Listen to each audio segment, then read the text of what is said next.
have to speak about a lot of the things that have been happening in our country. A lot of trending issues, things that have made us worry, things that have made us question our values as a people. And then, of course, the question about where we are going as a nation. And joining us for this conversation is legal practitioner and political activist, Mr. Dele FAROTIMI, joins us. Thank you very much for being with us on the program.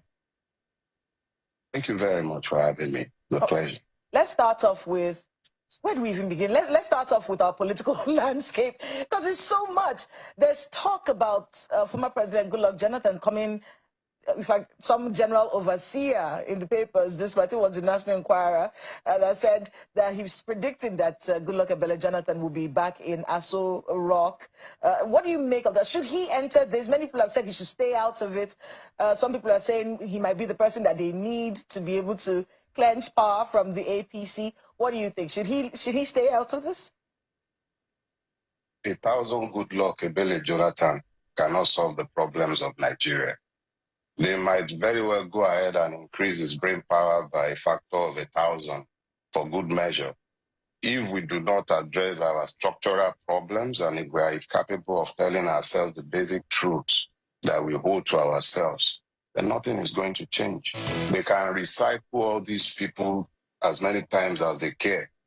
This was the same Goodluck Jonathan that was horribly vilified, labeled.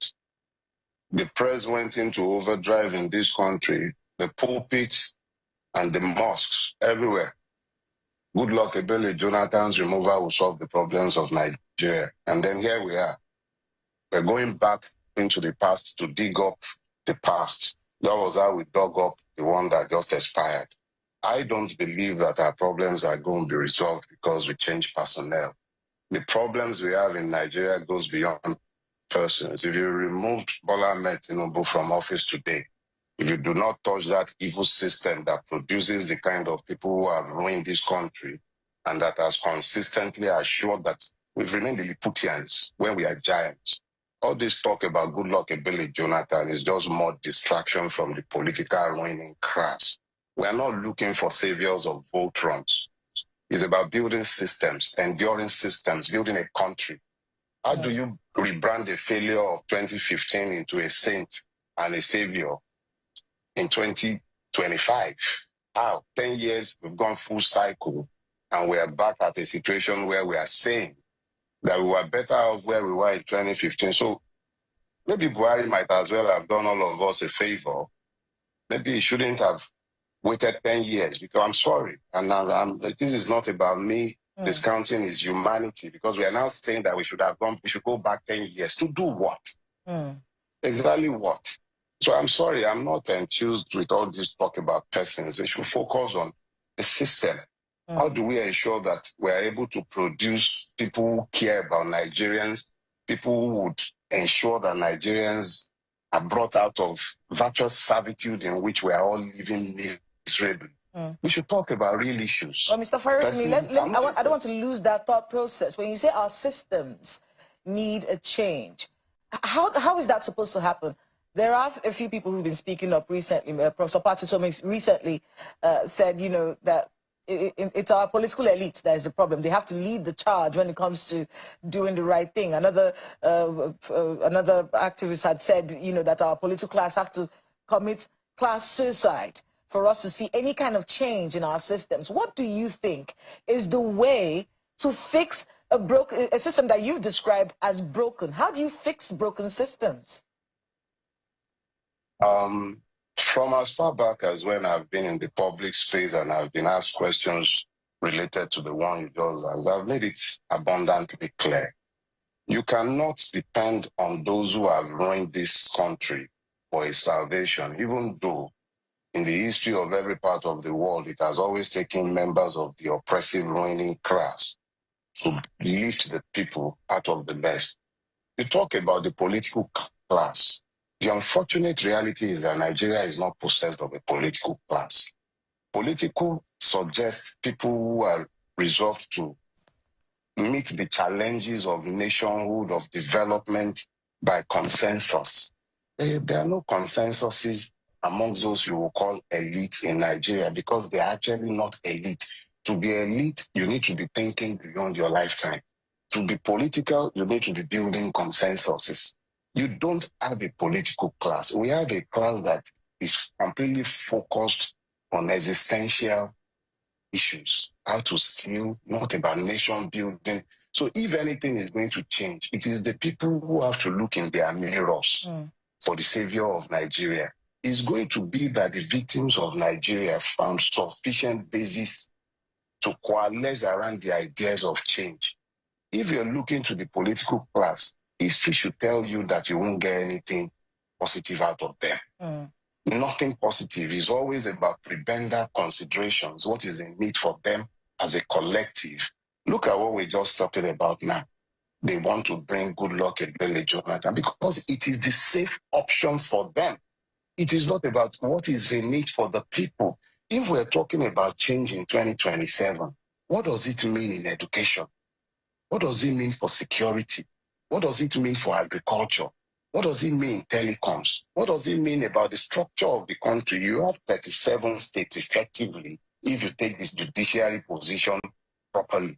You have 36 states, one federal territory, 774 local governments. They are sat in Abuja thinking of into this. Nobody is coming out to talk about how the cost of governance has assured that the people have been ignored. No developmental strides are being made. They are talking about Goodluck, Ebele, Jonathan. There were valid reasons 10 years ago to ask that it be removed. But people did not ask themselves, what does it mean to change this? So they focused on change and they were sold a dot. So now we're back here again. 10 years later, realization has hit that APC is only not for us.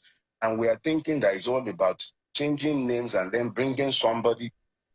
I would be more interested in knowing exactly what it is that Mr. Goodluck might bring this time around that is different from what he was doing. That each and every one of the persons, largely in the media, almost every critical voice in this country, all of whom are falling silent today, called for his removal. So what has changed? All right, let me take you up on something else in the news. I want you to get your thoughts on a one-term presidency. We've heard from different quarters, different corners of this country. And it was Mr. Peter Obi who said it. Look, I'm going to do just one term. He believes you can change Nigeria in one term. Someone said that's something you tell to a woman when you're with her in the house. Someone else said, I can sell you a bridge if you believe something like that. What are your thoughts on on that one-term president? Is he realistic? Is he a realistic statement to make? Well, let's be clear about this. I heard this one-term presidency thing from Peter Obi during the 2023 election cycle. That was the first time I heard him say this. So it's not as if he was saying something I hadn't heard before. But I think we need to be interrogating issues beyond declarations. A man says he's going to spend one time. Okay, one time to do what? I think we should actually be asking that question. If I have a vision that can be contained within my lifetime, then it's not a vision, it's just an ambition. If it's a vision, I'll need my children's children to complete that task. So if a man says, I'm going to take only one time and I'm leaving, I am more interested in asking the question, what are your plans? What would you do with the one term? If I ever run for the presidency of Nigeria, I don't require more than 2 years to do everything that I need to do. And that's the extent of my own belief in the fact that you don't need a long time to achieve lasting change. But the question to be asked is, what does he intend to do with the one term? I think that's the question that we should be asking. I'm not focused on if the person is either the man is believable or is not believable. So I'm not focused on how long he has said he wishes to serve. I would be more interested in what do you intend to do with that time. That's what interests me, not the time. Obasanjo had 8 years. What did he do with it? Buhari had 8 years. What did he do with it? He ruined Nigeria. Tinubu has had 2 years. He's taking us back like 50 years. So it's not really about how much time the person spends. It's a function of what are they doing with the time that they have.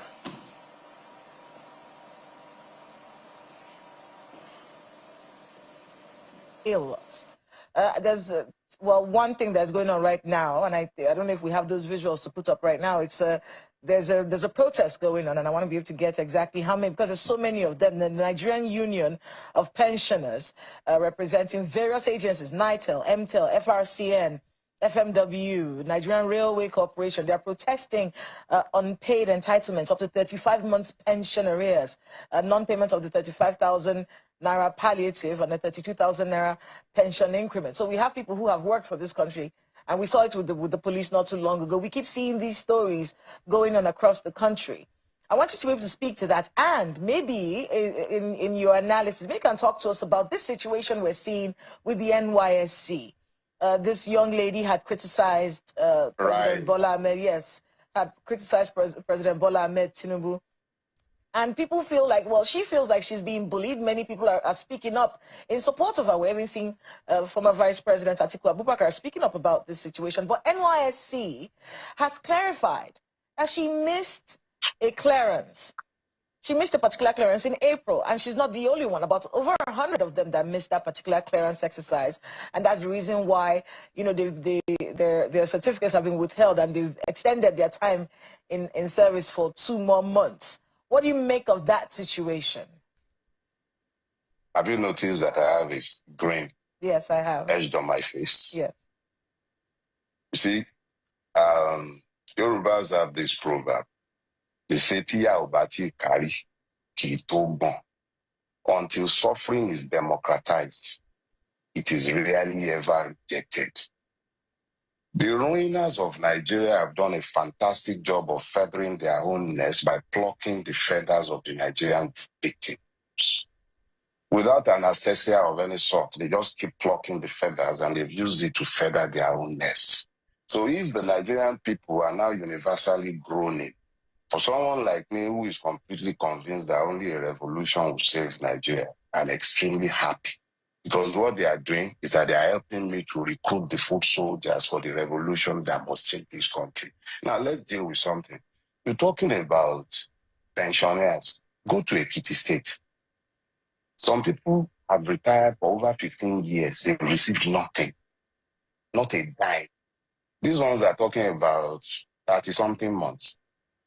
Let me explain, my dear sister. What has happened to us is that we have been functionally enslaved by a system that is not designed to deliver any value to the people.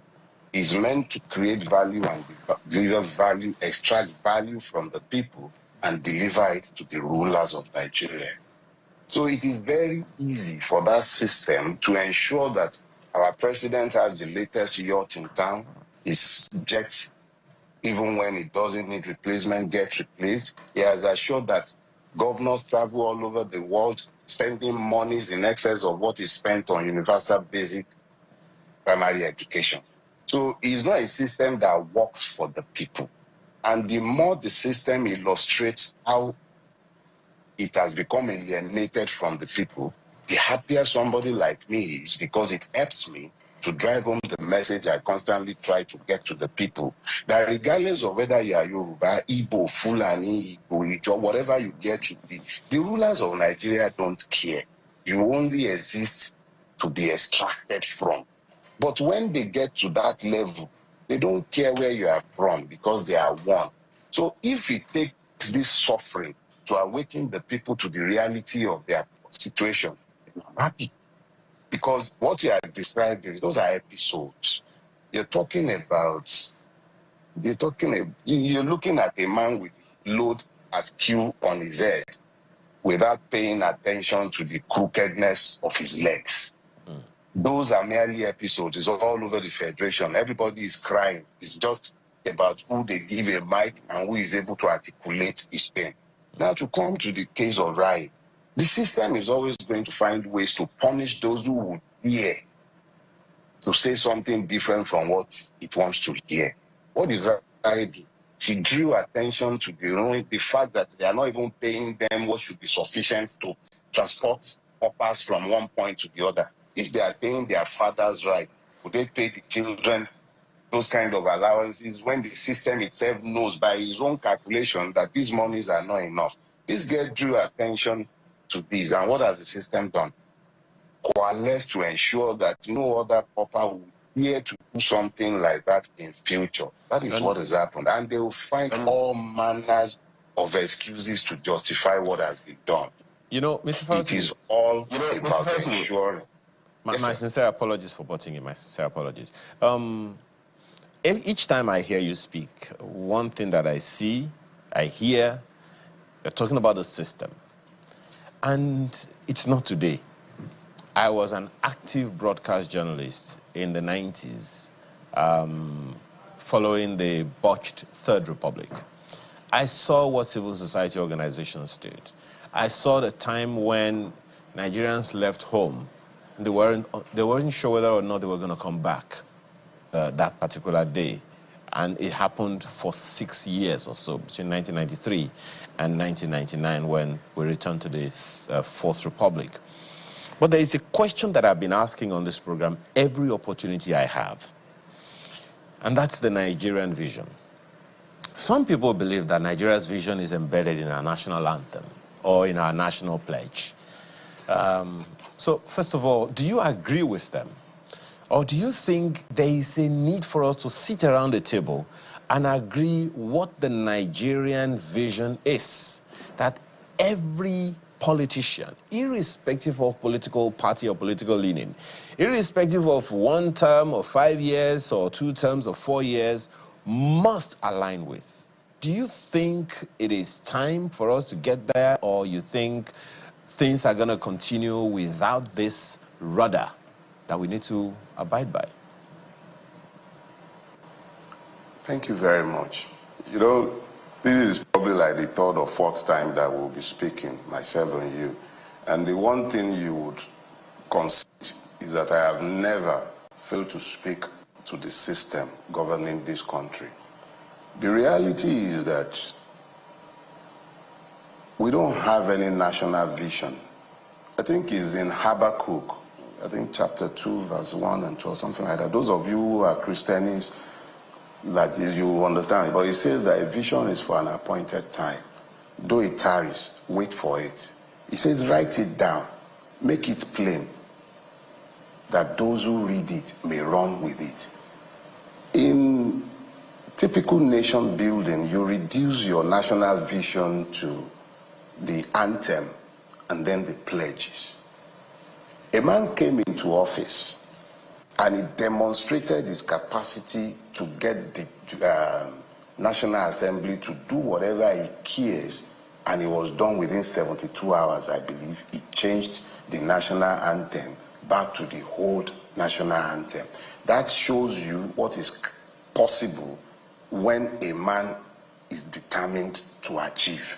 So if Bola Ahmed Tinubu had wanted to achieve an overarching vision, he could have gone to the same National Assembly and gotten them to fall behind it. Obasanjo could have pretty much done the same thing until he went off on his third tangent. The key thing I'm explaining is this. When you have a vision, it constrains your spending. If you are building a house, you will rather buy a bag of cement than a bottle of brandy, because your priorities will change. We're a country that has zero vision. That is why perversion has crept in.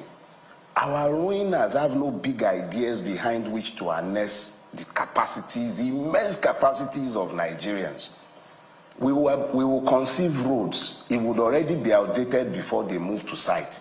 Not only, no, it's not in terms of the budget, you know, it's in terms of the stealing that attended the planning. So instead of building something that would belong in the new age, at least based on the kind of budget, you build something that doesn't even fit the day. That is a function of the absence of vision. You're building a railway. The railway to Ibadan will take me over 2 hours or thereabout to get to Ibadan. If I enter the train, no, they're almost 3 hours to get to Ibadan. That's probably the distance from London to Reading, which will take less than 30 minutes. But we built it at great cost. This country is in debt today. The person principally responsible for building that is crowing that he will end corruption in Nigeria if he becomes president. So, my brother, we have no national vision. That is why perversion has taken over our land. The word provision comes from provision for vision. We have no vision. It's perversion governing Nigeria, perversion of the world order. It's diversity move. We have to have a replay, or what they call a second half of this conversation, because a number of issues you raised, for instance, you talked about the state governments. It would seem to me like every time we are raising issues about the federal government of Nigeria. We don't seem to be giving the entire system to the states. No, it's not. No, it's the entire I'm pretty system. sure that we'll come to it some other time. Thank you so much for your time this morning, Mr. FAROTIMI. Mr. Dele FAROTIMI is a legal practitioner and political activist.